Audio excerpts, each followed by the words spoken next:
Hello दोस्तों, स्वागत है। मेरा नाम अनूपा है और मैं 22 साल की हुई हूँ। लेकिन मेरी शादी अभी 1 साल पहले हुई है और मेरी हाइट 5 फीट से ज़्यादा है और संतरा का साइज भी गजब के हैं। लेकिन अब ऐसा लगता है कि यह खूबसूरती अब मेरे किसी काम की नहीं है, क्योंकि मेरे पति प्राइवेट नौकरी करने के लिए दूसरे शहर में रहते हैं। इसलिए वह शादी के बाद अभी तक घर नहीं आए। मेरे ससुराल में 19 साल का भतीजा मेरे ससुर जी और सासू माँ रहते हैं।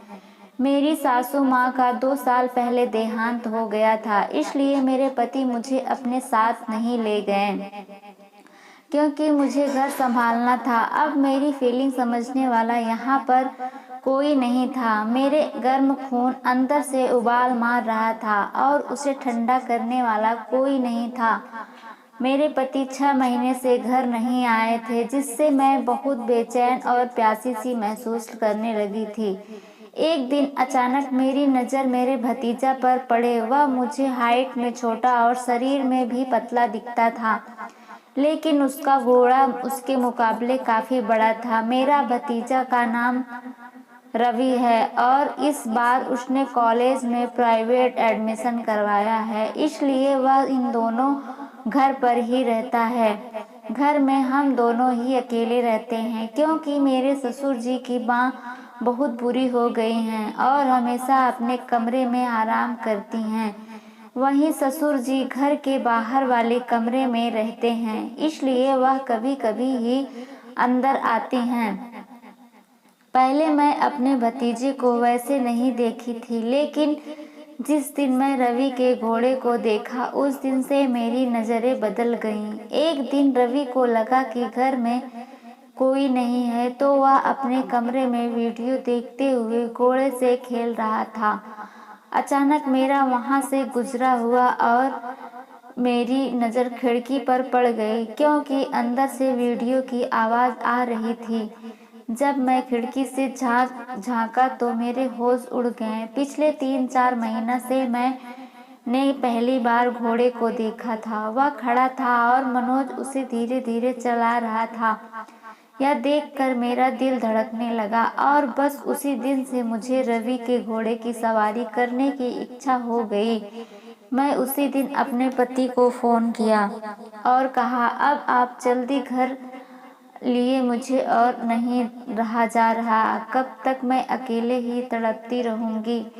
मेरा भी दिल चाहता है, आखिरकार मैं भी एक औरत हूँ। मेरे पति ने मुझसे माफ़ी मांगते हुए कहा, देख अनूपा, मैं तुम्हारी बेचैनी समझ सकता हूँ, लेकिन मुझे अगले महीने तक छुट्टी नहीं मिल सकती, क्योंकि कंपनी में नए काम शुरू हो गए हैं और सभी कर्मचारियों को डबल शिफ्ट में काम करना पड़ रहा है। इसलिए अगले महीने तक छुट्टी मिलना मुश्किल है। बस 1 महीना और इंतज़ार करो, फिर तो मैं तुम्हारा बुरा हाल कर दूंगा। यह कहकर उन्होंने मुस्कुराते हुए फ़ोन काट दिया।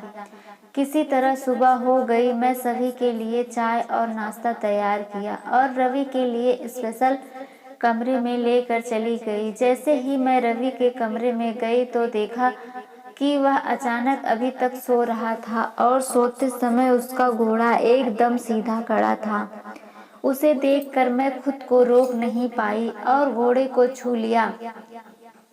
जैसे ही मैंने उससे छुआ, मेरे शरीर में करंट सा दौड़ गया। लेकिन तभी मैंने देखा कि रवि जाग चुका था और वह मुझे ही देख रहा था। यह देखकर मैं जल्दी से पीछे हट गई और बोली, रवि अब उठ भी जाओ, सुबह हो गई है। इसके बाद रवि ने मुझे गुड मॉर्निंग कहा और फ्रेश होने के लिए चला गया।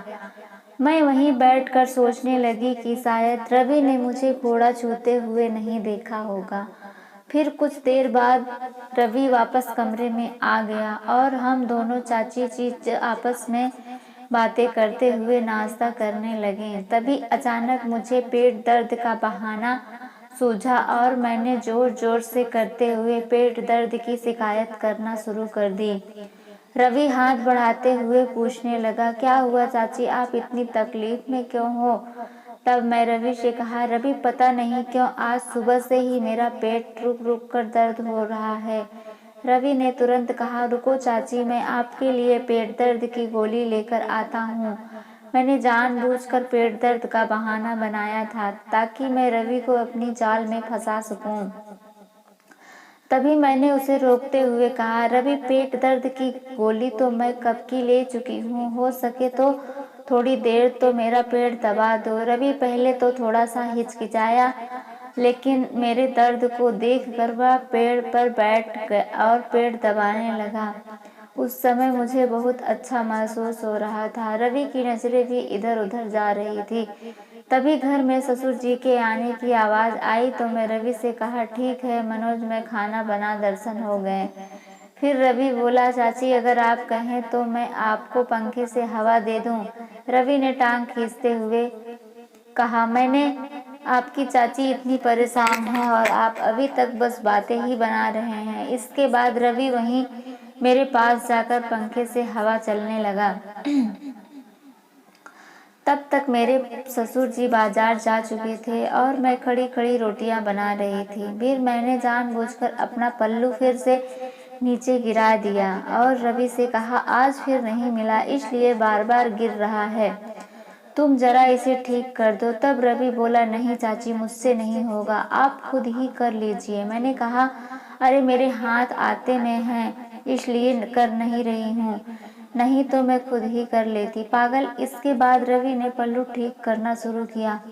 पल्लू ठीक करते वक्त उसने अपनी नजरें ऊपर तक नहीं उठाई। रवि बहुत शरीफ लड़का था, इसलिए कभी कभी मुझे लगता था कि शायद मैं उसके साथ कुछ गलत कर रही हूँ, लेकिन मेरी अंदर की भावनाएं इतनी तीव्र थी कि मुझे सही और गलत का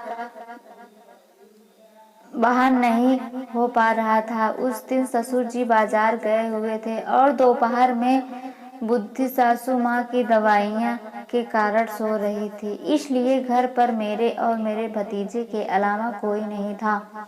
इसलिए आज मैंने ठान दिया था कि आज तो मैं रवि की घोड़े की सवारी करके रहूंगी। लेकिन रवि मुझे वैसी नजरों से नहीं देख रहा था। आज सारा दिन मैं रवि के आसपास घूमती रही और उसे फंसाने की कोशिश करती रही, मगर रवि का मन कहीं और ही था। वह मुझसे ऐसी कोई बातें करने में झिझकता था। शाम को हम दोनों साथ में खाना खा रहे थे, तभी रवि ने मुझे आखिरकार कह ही दिया, चाची लगता है आपकी तबीयत इन दिनों ठीक नहीं है, आप कुछ दिन चाचा के पास शहर चली जाइए, यहाँ मैं सब संभाल लूंगा। यह सुनकर मेरी आंखों में आंसू आ गए और मैं रवि से कहा, बस करो, आप तो कुछ नहीं समझते। पिछले 3-4 महीने से मैं कितनी परेशान हूँ, किसी को नहीं पता, ना तुम्हारे चाचा को फिक्र है और ना ही तुम्हें। मुझे रोता देख रवि का चेहरा भी बदल गया। कमरे में बारिश की धीमी बूंदें खिड़की पर थपथपा रही थी।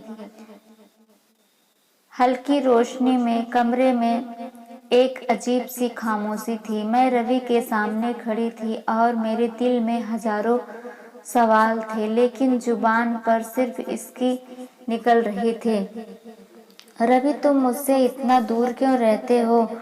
मैंने अचानक उसके कंधे पर हाथ रखते हुए पूछा। मेरी आवाज में हल्की कंपनी और आंखों में आंसू थे। क्या मैं इसे तुम्हें अच्छी नहीं लगती या फिर तुम्हारी जिंदगी में कोई और है? रवि ने एक पल के लिए मुझे देखा और उसकी आंखों में हैरानी और उलझन का मिश्रण था। नहीं चाची, ऐसा कुछ भी नहीं है, उसने धीरे से कहा। आप जैसा अपनापन शायद ही किसी को मिले। लेकिन क्या? मैं उसकी बात करते हुए पूछा। तुम मुझसे इतनी दूरी क्यों बना रहे हो? तुम्हारे इस व्यवहार ने मुझे बहुत परेशान कर दिया है।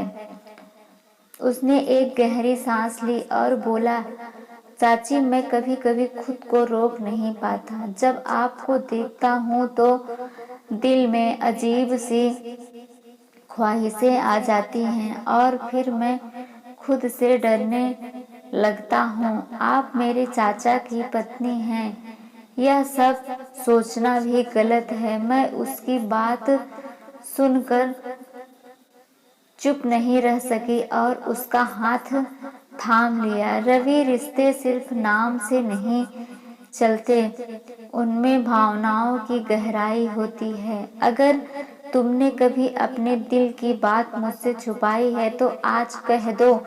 मुझे जानना है कि तुम मुझसे क्यों बचने की कोशिश करते हो।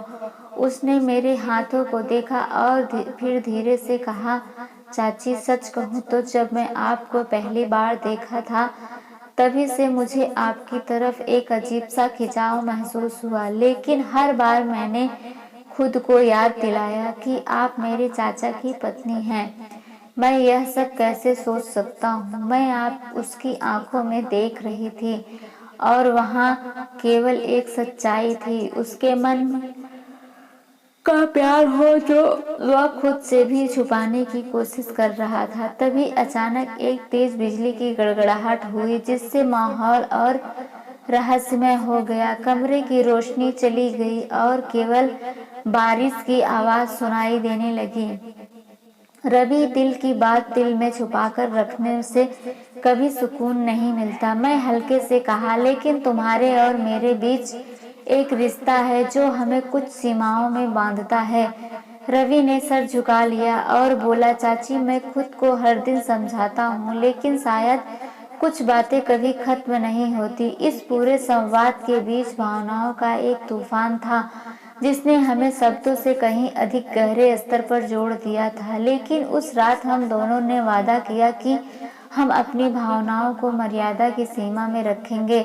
उस रात के बाद रवि और मेरे बीच एक अजीब सी चुप्पी छा गई, लेकिन इस चुप्पी में एक गहरी देवता भी छुपी हुई थी। हमने एक दूसरे से वादा किया कि हमारे उसकी आंखों में एक गहरी उदासी थी, जैसे वह अपने अंदर कोई संघर्ष लड़ रहा हो। मैं उसके पास गई और हल्के से मुस्कुराए, रवि, क्या बात है, तुम इतने खोए हुए क्यों हो? मैंने पूछा और उसका ध्यान तोड़ा। चाची, उसने गहरी सांस लेते हुए कहा, मैंने हर दिन खुद को समझा रहा हूँ लेकिन लगता है कि मेरे जीवन में कोई दिशा नहीं है। मुझे लगता है कि मैं चाचा की छाया में जी रहा हूँ, उनके जैसा बनने की कोशिश करता हूँ लेकिन अंदर से खाली महसूस करता हूँ। उसकी बातें सुनकर मुझे एहसास हुआ कि रवि सिर्फ अपने भावनात्मक संघर्ष से नहीं बल्कि अपने आत्मसम्मान से भी जूझ रहा है। मैंने उस समझाने का निर्णय लिया। रवि, मैं गंभीरता से कहा, हर इंसान का अपना रास्ता होता है। तुम्हें चाचा की छाया में जीने की जरूरत नहीं है। तुम्हारे अंदर इतनी खूबियां हैं जिन्हें शायद तुमने कभी पहचान ही नहीं। तुम अपनी जिंदगी को अपनी शर्तों पर जी सकते हो। उसने मेरी बात ध्यान से सुनी और मैं उसे प्रोत्साहित करने के लिए एक नई शुरुआत का सुझाव दिया। तुमने अपने लिए कुछ बड़ा करना चाहिए। मैंने कहा, तुम्हारे अंदर हुनर और आत्मविश्वास है, क्यों ना तुम अपने पैशन को ढूंढो और उसमें अपनी पहचान बना। रवि ने उस दिन से अपने जीवन को बदलने का फैसला किया। उसने अपने रुचियों को पहचानना शुरू किया और उसने फोटोग्राफी में दिलचस्पी थी। उसने इसे गंभीरता से लेना शुरू किया और धीरे धीरे छोटे छोटे प्रोजेक्ट्स पर काम करना शुरू किया। कुछ महीनों बाद उसकी मेहनत रंग लाई और वह एक प्रसिद्ध फोटोग्राफर बन गया।